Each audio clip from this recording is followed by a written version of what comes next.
જેને આપણે અત્યાર સુધી માત્ર વાદળછાયું વાતાવરણ સમજી રહ્યા હતા, શું એ ખરેખર કોઈ મોટા તોફાનની શરૂઆત છે? હવામાનશાસ્ત્રીઓના લેટેસ્ટ ડેટા અનુસાર ગુજરાતના આકાશમાં અત્યારે બે મોટી સિસ્ટમ એક સાથે ટકરાવા જઈ રહી છે. પણ સવાલ એ છે કે આ ટક્કર પછી કયા વિસ્તારમાં ધોધમાર વરસાદ પડશે અને કયો વિસ્તાર અસરગ્રસ્ત રહેશે? જો તમે ખેડૂત છો કે પ્રવાસનું આયોજન કરી રહ્યા છો તો આ વૈજ્ઞાનિક વિશ્લેષણ જોયા વગર ઘરની બહાર ન નીકળતા. તો ચાલો જોઈએ આખી ઇનસાઇડ સ્ટોરી. છેલ્લા 2 દિવસ દરમિયાન ગુજરાતમાં મેઘરાજાએ ધમાકેદાર બેટિંગ કરી છે અને ખાસ કરીને ખેડા, અમદાવાદ અને નવસારી, વલસાડ, સુરતના જિલ્લાઓમાં અનરાધાર વરસાદ નોંધાયો છે. ચોમાસાના આ સ્પેલમાં ખેડા જિલ્લાના મેમદાવાદમાં આભ ફાટવા જેવી સ્થિતિ સર્જાઈ હતી, જ્યાં 24 કલાકમાં રેકોર્ડ બ્રેક 20 ઇંચ જેટલો વરસાદ ખાબક્યો હતો. સતત અને અતિ ભારે વરસાદના કારણે નીચાણવાળા વિસ્તાર અને રહેણાંક સોસાયટીમાંથી 5 થી 6 ફૂટ પાણી ભરાઈ ગયા હતા.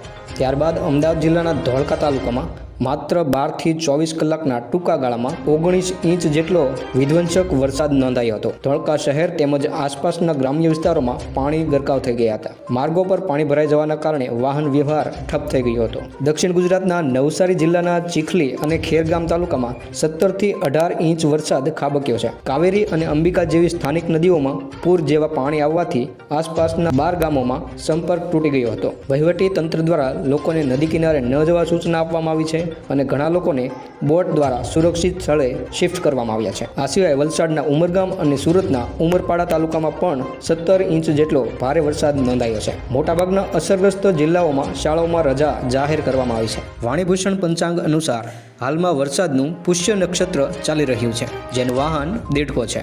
વાહન દેડકો હોવાને કારણે પૃથ્વી પર ભેજ અને જળનું પ્રમાણ વધે છે. ગુજરાતના મોટાભાગના વિસ્તારમાં સારો એવો મેઘમહેર જોવા મળશે. અશ્લેષા નક્ષત્ર આગામી 3 ઓગસ્ટના રોજ બેસી રહ્યું છે, જેનું વાહન ઘોડો છે. હવે જોઈએ ગુજરાતમાં વરસાદની સ્થિતિ વિસ્તૃતમાં. સૌપ્રથમ જોઈએ ગુજરાતનું ચેરાપુંજી ગણાતા દક્ષિણ ગુજરાતના સુરત, નવસારી અને વલસાડ પંથકમાં મેઘરાજાનું રૌદ્ર સ્વરૂપ જોવા મળી શકે છે અને સાંભેલાધાર વરસાદની આગાહીને પગલે આ લીલાછમ પટ્ટામાં જળબંબાકાર જેવી સ્થિતિ સર્જાશે, જેના કારણે ડાંગર અને શેરડીના પાકને મોટા પાયે નુકસાનની ભીતિ છે.